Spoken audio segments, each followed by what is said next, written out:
सो hey guys, welcome back. तो आज की इस वीडियो में हम जानेंगे ड्राइंग प्रोसेसेस के बारे में। तो ये फार्मास्यूटिक्स का एक इम्पॉर्टेंट चैप्टर कहेंगे क्योंकि सारे चैप्टर इंपॉर्टेंट है। तो इसमें हम इंपॉर्टेंट टॉपिक्स के बारे में पढ़ेंगे। इंपॉर्टेंट इन द सेंस जो हमारे सिलेबस में हैं हम सिर्फ उस पर ही फोकस करेंगे। तो चलिए शुरू करते हैं। लेकिन ये वीडियो का पार्ट फर्स्ट है, पार्ट सेकंड भी ज़रूर देखिएगा, तब आपका पूरा टॉपिक क्लियर होगा। हम एक साथ लोड नहीं डालना चाहते हैं। तो ड्राइंग क्या होता है? तो बेसिकली हमें ड्राइंग से ही रिलेटेड यहाँ चीज़ें पढ़नी हैं। तो यहाँ जो भी हम इक्विपमेंट्स पढ़ेंगे वो ड्राइंग से रिलेटेड होगा। तो इसके पहले हम जान लेते हैं ड्राइंग क्या होता है।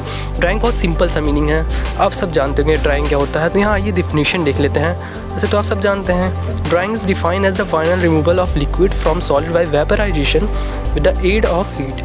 यहाँ इसका मतलब ये है कि ड्राइंग को हम इस तरह से डिफ़ाइन कर सकते हैं कि जो फाइनल लिक्विड उसमें है किसी सॉलिड में, अगर हम यहाँ ड्रग यूज़ कर रहे हैं तो हम यहाँ ड्रग की बात करेंगे, लेकिन वो सॉलिड ड्रग होगा। तो क्योंकि सॉलिड से ही हमको वाटर निकालना है, तो वो जो फाइनल रिमूवल करते हैं वाटर का, मतलब पूरी तरह से वेपराइजेशन के द्वारा with the aid of heat. Heat क्या है? माध्यम है जिसके द्वारा हम इसका वेपराइजेशन करते हैं, तो इसी को हम ड्राइंग कहते हैं। तो अगर आप इसको समझ गए हैं तो आप इसको आराम से लिख भी सकते हैं, आपको भूलेगा नहीं। Drying is the final removal of liquid by solid by the aid of heat. तो इक्विपमेंट कौन सा यूज़ करते हैं? यहाँ पे हम ड्रायर का यूज़ करते हैं। तो बेसिक सा नॉलेज हम ले लेते हैं थ्योरी के बारे में। थ्योरी में है इसमें दोनों हीट और मास ट्रांसफ़र होता है। अब कैसे, आप पूछेंगे हीट कैसे और मास कैसे ट्रांसफ़र होता है, तो मैं आपको बता दूँ कि यहाँ पे क्या होता है, हीट हम देते हैं तो ठीक है, यहाँ हीट का ट्रांसफ़र हुआ, लेकिन यहाँ पे हीट देने पे जो हीट लेता है ये, उसको लेटेंट हीट बोलते हैं। अब ये लेटेंट हीट लेने के बाद यहाँ क्या ऐसा चेंजेस होता है हीट लेने के बाद, तो आप ये पूछेंगे तो यहाँ पे वेपराइजेशन होता है, और वेपराइजेशन की वजह से जो लिक्विड ड्रॉपलेट होते हैं वो वेपराइज हो जाते हैं और वहाँ से ट्रांसफ़र हो जाते हैं। तो यहाँ हीट का ट्रांसफ़र किए सॉलिड में और फिर सॉलिड से लिक्विड का ट्रांसफ़र हुआ। तो यहाँ क्या होता है, यहाँ हीट को सप्लाई करना बहुत ही आवश्यक है, जो कि लेटेंट हीट ऑफ वेपराइजेशन हम कहते हैं। आपने पढ़ा होगा 12th में साइंस में। The liberated vapour must be remove by moving an air stream. दूसरा बात ये इंपॉर्टेंट है यहाँ पे कि जो यहाँ पे वेपर लिबरेट हो रहा है वापस से वहाँ सेटल ना हो, इसलिए हमें इसको निकालना ज़रूरी है बाय द एयर स्ट्रीम। अगर हम हवा का फ्लो देते हैं तो ये वेपर कहीं और चला आता है और कॉन्टीन्यूसली यहाँ हीट का फ्लो होता रहता है, जिसकी वजह से अच्छे तरह से यहाँ पर ड्राइनेस हो जाते हैं। अब इसमें हम कुछ इक्विपमेंट्स के बारे में पढ़ेंगे। यहाँ पर हम 4 इक्विपमेंट्स के बारे में पढ़ेंगे।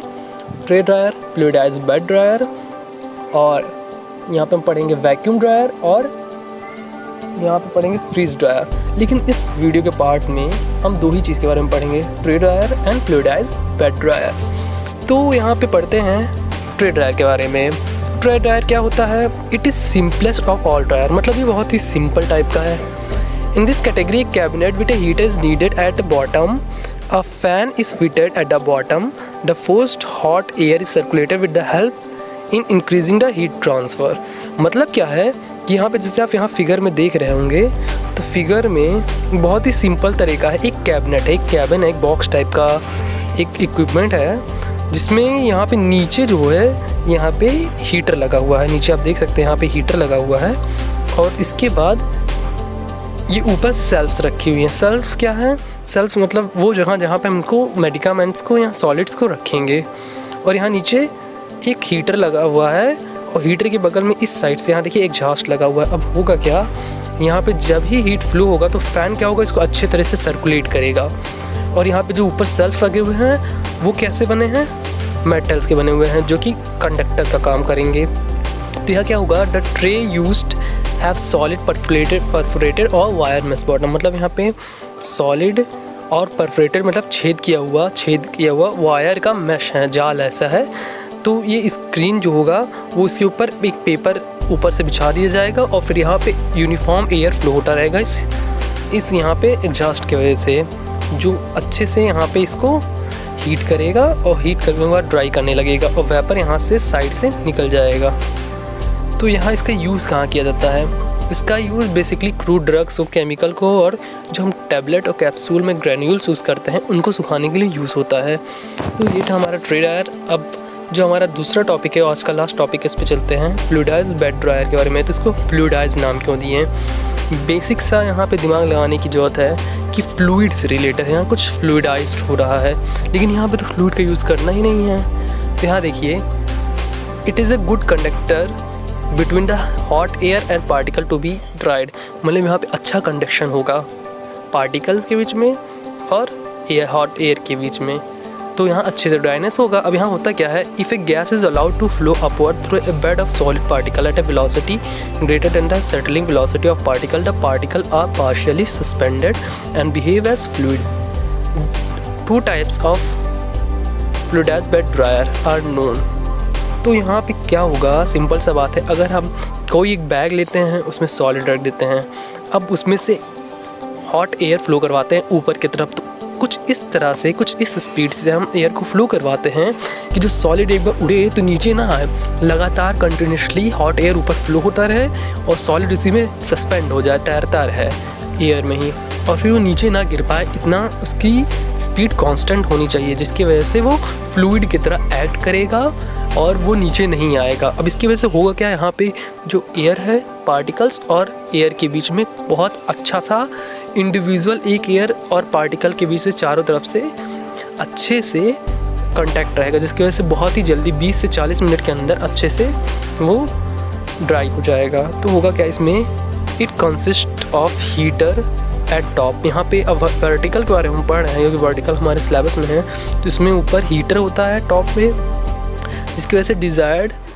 अमाउंट का हीट वाला एयर को हम पास करवाते हैं, wet it moves to drying chamber. फिर ये ड्राइंग चैम्बर में जाता है हीटर के द्वारा और फिर ये बैग में इंटर करता है। बैग में जो है एयर कंटिन्यूसली फ्लो होता है, जिसमें सॉलिड सेटल नहीं होते हैं और लगातार फ्लो होता है। अब air passes through flyer bags, तो यहाँ फिल्टर बैग्स होगा, सॉरी, यहाँ फिल्टर बैग से एयर कंटिन्यूसली बाहर निकलते रहता है और सॉलिड ऊपर जाते रहते हैं, हवा पीछे से आता रहता है, यहाँ पे हीटेड एयर आता रहता है। But solid particle do not it is move, sorry यहाँ मूव होगा, it is more effective than tray dryer. ये ट्रे ड्रायर से मोर इफेक्टिव इसलिए है क्योंकि यहाँ पे डायरेक्ट कांटेक्ट होता है एयर और पार्टिकल्स के बीच में, इस वजह से यहाँ पे अच्छा ड्राइंग होता है। तो इसका यूज़ क्या है, it is use in drying of crude drugs को ड्राइंग करने में, केमिकल पाउडर्स को ड्राइंग करने में। अब इसको कंस्ट्रक्शन भी देख लेते हैं आराम से। तो यहाँ पे देखिए कैसा है, सबसे पहले यहाँ पे ये देखिए फ़ैन है जो यहाँ से एयर को, इनलेट से एयर को लेता है और सर्कुलेट करता है। अब यहाँ पे जो लगा हुआ हीटर, तो डिज़ायर्ड अमाउंट का यहाँ पे हीट कर देंगे एयर को, तो यहाँ एयर जब यहाँ से पास होगा तो यहाँ पे ड्राइंग चैम्बर में आएगा, जहाँ पे यहाँ सॉलिड है जो कि फ्लूइडाइज होंगे। फ्लूइडाइज कैसे होंगे, लगातार यहाँ से एयर फ्लो होगा तो सॉलिड उड़ेंगे, ऊपर उठेंगे, वो लगातार एयर में ही ऐसे तैरते रहेंगे, सस्पेंड रहेंगे, जिसकी वजह से नीचे नहीं हम आएंगे। अब यहाँ से क्या होता है, जो फिल्टर बैग है, यहाँ से सॉलिड यहीं रह जाता है और एयर फिर फिल्टर होकर फिर आता है, फिर यहाँ से ऐसे सर्कुलेट होता है। तो इसकी वजह से क्या होता है, लगातार वो कांटेक्ट में रहते हैं और इसकी वजह से यहाँ पे अच्छे से ड्राइंग हो पाती है। अब इसका एक डिसएडवांटेज ये है कि यहाँ पे एक फोर्स यूज़ हो जाता है, attraction force, sorry attrition force. Attrition मतलब जो घर्षण होता है लगातार, जो सेंट्रीफ्यूगल, सॉरी साइक्लोन सेपरेटर में आपने देखा होगा, साइड रिडक्शन में आपने देखा होगा, तो उस सॉरी साइक्लोन सेपरेटर नहीं था, फ्लूइड एनर्जी मिलता, हाँ। तो फ्लूइड एनर्जी में लगातार वहाँ पे एयर पार्टिकल फ्लो होते थे, जिसकी वजह से घर्षण की वजह से वहाँ पे टूट जाते थे पार्टिकल। तो यहाँ कुछ ऐसा डिसएडवांटेज हो सकता है कि पार्टिकल छोटे छोटे फाइन पार्टिकल्स में डिवाइड हो जाएं। तो ये था आज का वीडियो, अगला पार्ट जल्दी ही आएगा। तो अगर आपको मेरा वीडियो पसंद आया तो please like, share and subscribe ज़रूर करिएगा, और कोई भी डाउट और कमेंट सेक्शन में ज़रूर कोशिश करिएगा कि आप पूछ लें। Till then take care, bye bye.